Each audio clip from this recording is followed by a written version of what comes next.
elevando o nosso pensamento até Deus e orando.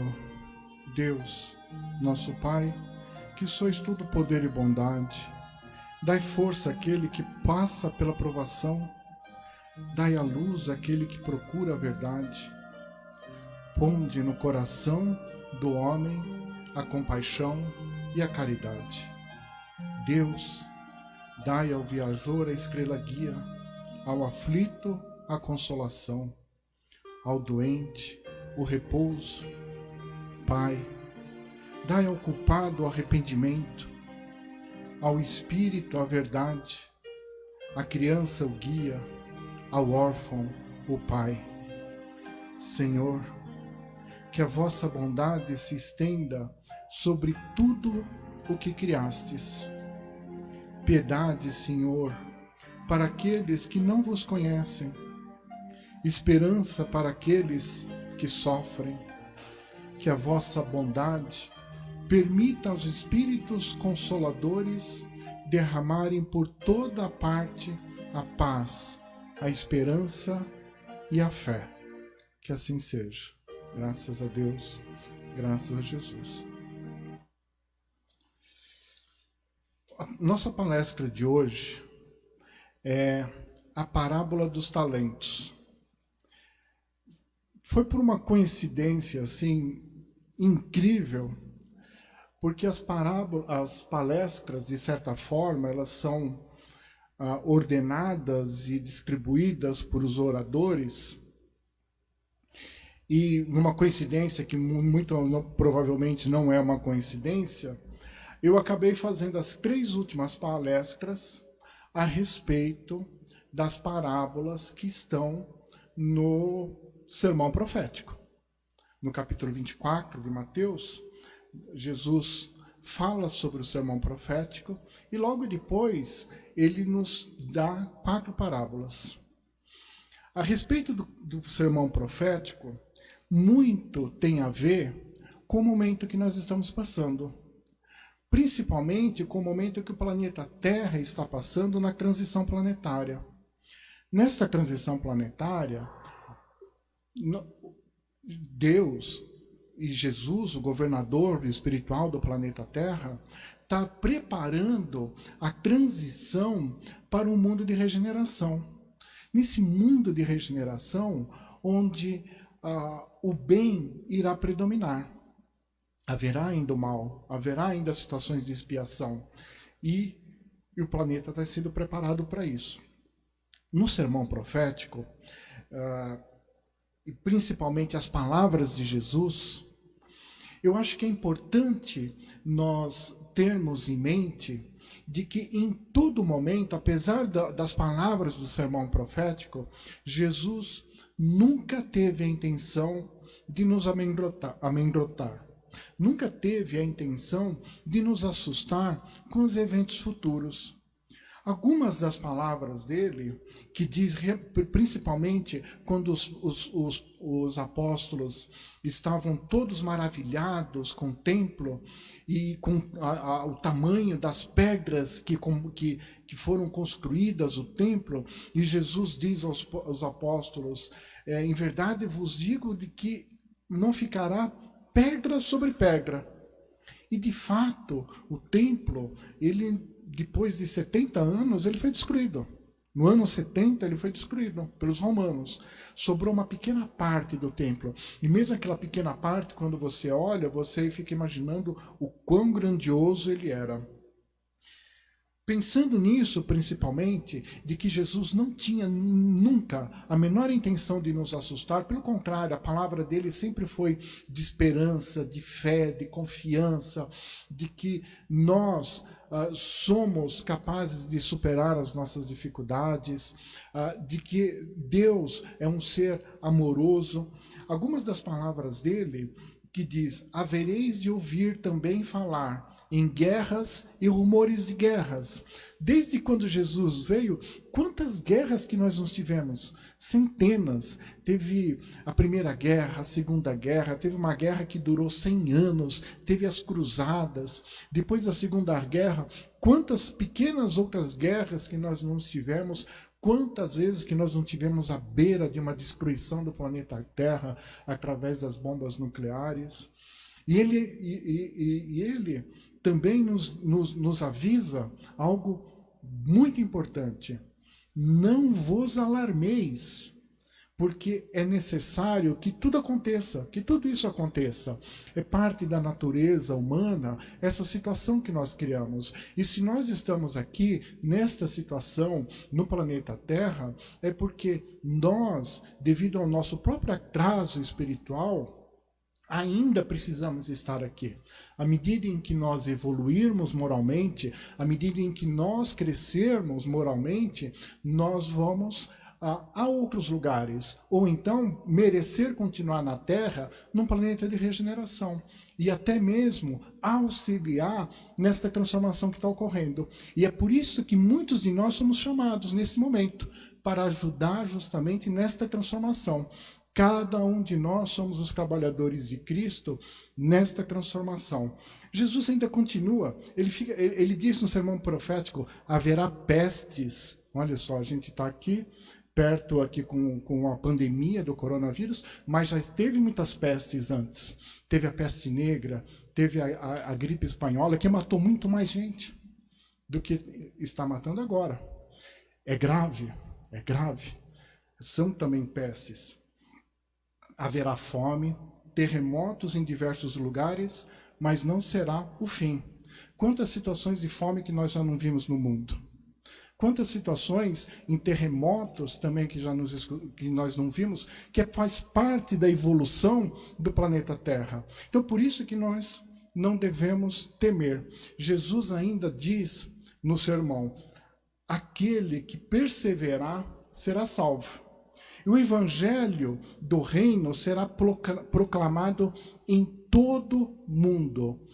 Quem irá perseverar? De que forma que deveremos perseverar? Perseverar no bem.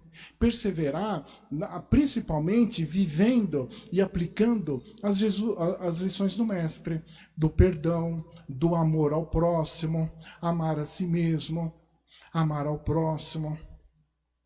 Todas essas lições de nosso Mestre Jesus, que é realmente, quando ele fala assim, quem perseverar, se perseverarmos nas suas lições, no seu dia a dia, nas mais diversas situações, seremos salvos. E ainda ele continua, se reunirão os eleitos dos 4 cantos da terra, de uma extremidade à outra dos céus. Apesar de toda a situação que nós estamos passando, apesar de tudo que nós estamos enfrentando, ainda assim Jesus nos prometeu um Consolador, que é o Espiritismo, trazendo a revelação de que a verdadeira vida é a vida espiritual. Se o pior acontecer com nós, o nosso espírito ainda está vivo. O nosso espírito ainda está íntegro. Retornamos várias vezes, inúmeras vezes, quantas vezes for necessário, em um novo corpo, para conseguir progredir, para conseguir acertar os nossos próprios erros. E através da crença, da própria revelação do nosso espírito imortal, de que vivemos eternamente, que a verdadeira vida é a vida espiritual, de que nós somos os únicos responsáveis para conseguir, com relação à nossa própria evolução, é que, como Consolador, de que nós não precisamos e não dependemos de mais nada para sermos felizes. Nós somos os únicos responsáveis.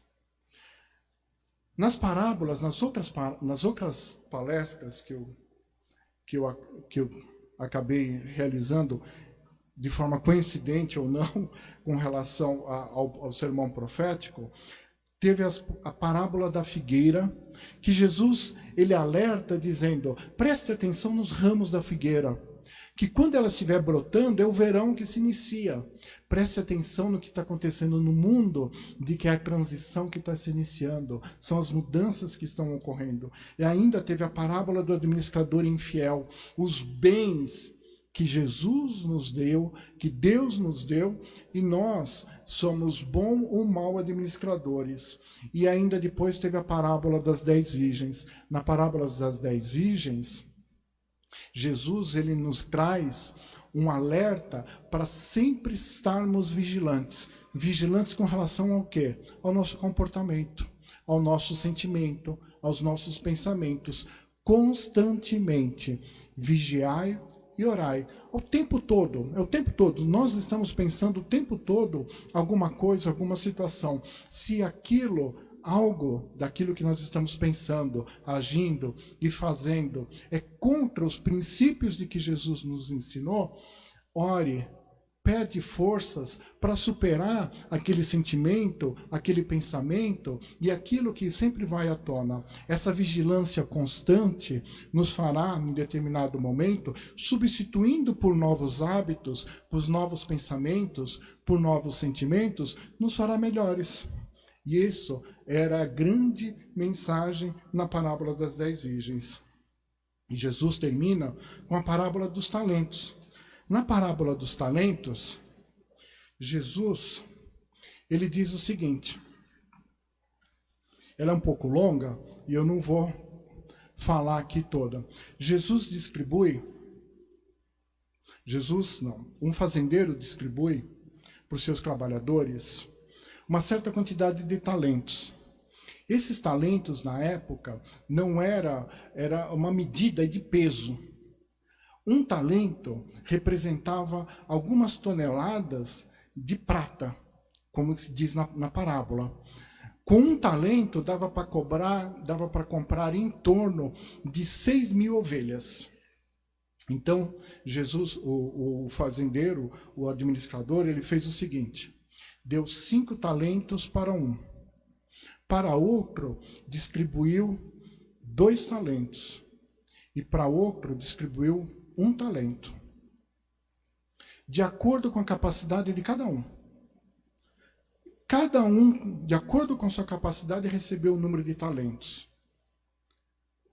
E esses trabalhadores, com o tempo, o que recebeu 5, trabalhou, usou e devolveu e criou, transformou aquelas 5 em 10. Que recebeu 2, também trabalhou.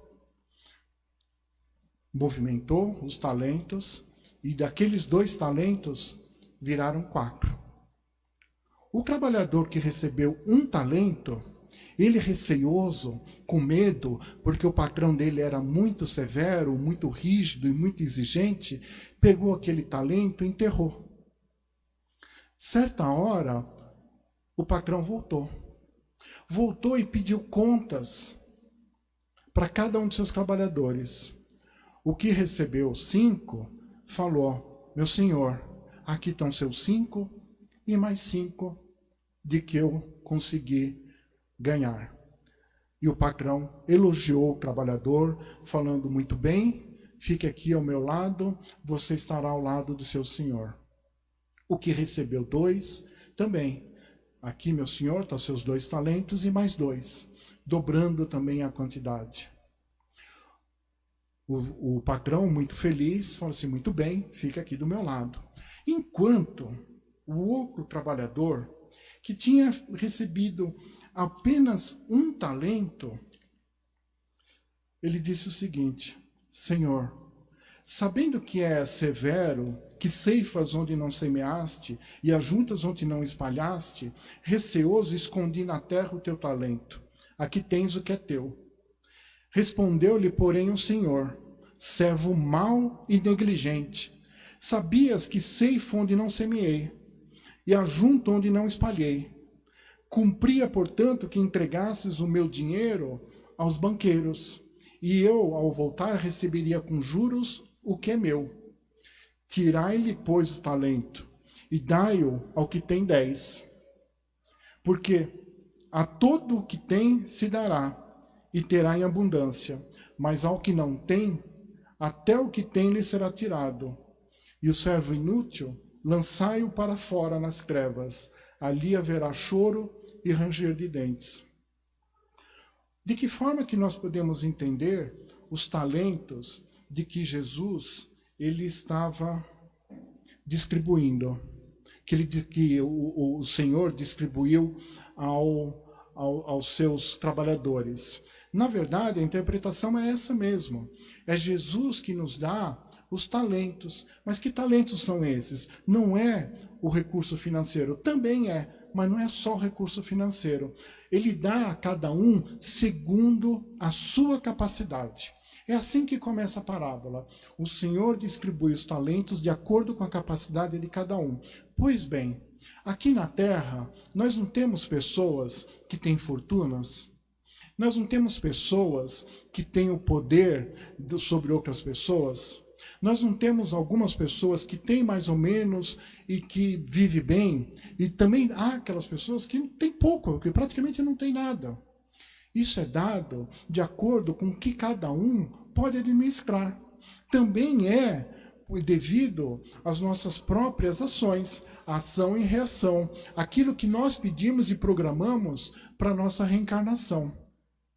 Jesus dá exatamente para aqueles o que é capaz de administrar e dar em retorno para a vida espiritual. Por exemplo, alguém que tem uma grande fortuna.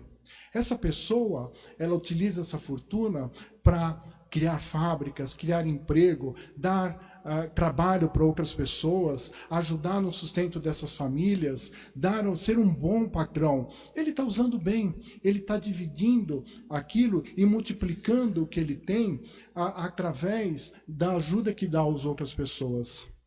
Um outro exemplo, por exemplo, que muitas vezes a gente vê dentro das casas espíritas.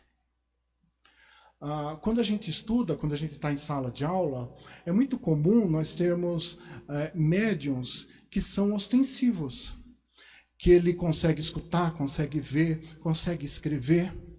E algumas pessoas que estão ali estudando, junto da nossa sala de aula, ele não sente nem arrepio, nem nada, e fica desanimado. Fica desanimado com o trabalho porque você, mas eu não sou médium, né? Mas você pode dar passe. Né? É um trabalho que também é muito importante no trabalho espiritual. Não apenas aquele que fala com os espíritos, não aquele que fala diretamente e auxilia num trabalho de desobsessão.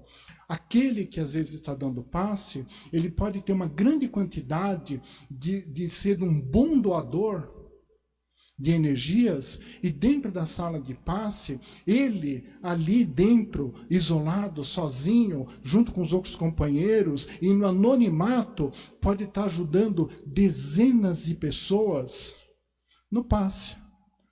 E ele às vezes fica desanimado porque ele acha que aquele talento que ele tem não é o suficiente. Ele não está usando corretamente aquilo que lhe foi dado.